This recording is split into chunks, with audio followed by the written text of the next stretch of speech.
All right, so at this point, I'm pretty much done with the whole Honda life thing.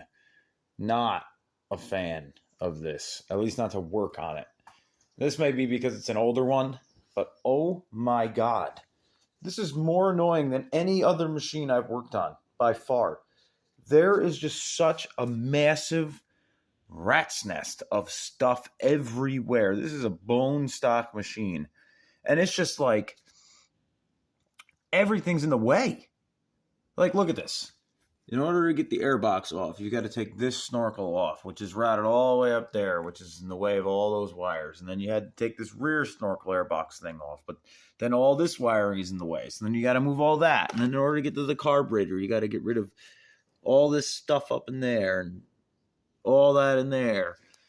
And then on top of the carburetor is just a mess. And then this airbox doesn't slip out right. And then in order to do that, you got to take this off, which means you're probably going to have to pop the tank off. It's just like every single thing snowballs into another ridiculous thing. You can clearly tell that Honda did not build these to be worked on easily. They built them to just ride and be ridden, which is fine because I'm sure they don't really break. But the thing is that when you do have to work on them, this is a nightmare. And it's the same thing up here. Like, I mean, we got like a car-style front knuckle, right? The problem that I have with this setup, though, is that it makes everything impossible to get to. Like, so, you know, here, fine. But then we go to here to get to that. Terrible. Absolutely terrible. You can't get to that. Like, how am I supposed to change those out? Go to the top? I don't even know if you can see it, but up in there, these, how do you get to that?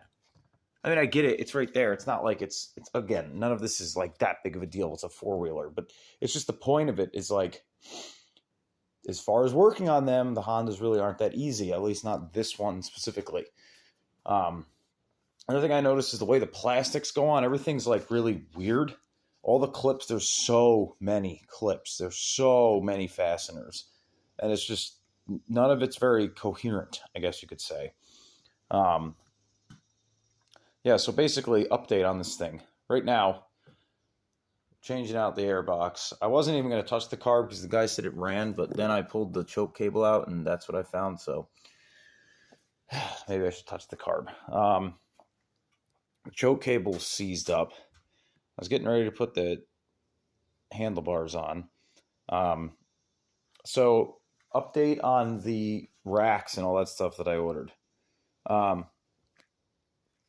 Basically, a lot of the websites I noticed say that the shipping is available, but then when you actually go to ship it, about 3 days later, they send you an email saying it's not available and it's on back order. So maybe that wasn't actually a good idea. I'll keep you updated on that. Other than that, that's basically where we're at with this thing right now. So we've got it all torn apart. I figured out the front end alignment issue, so that's fixed. Now I got to get a choke cable.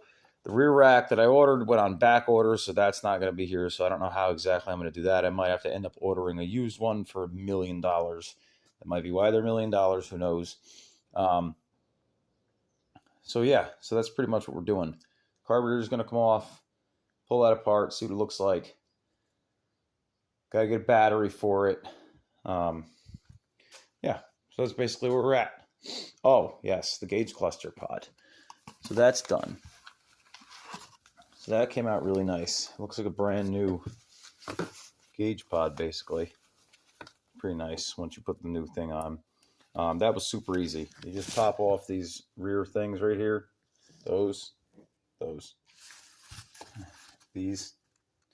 Pop them off. There's screws. Then the cover pops off. You put the new cover on. The only issue I had with this was it was actually rusty inside. There was a small spot on the actual circuit board that was corroded.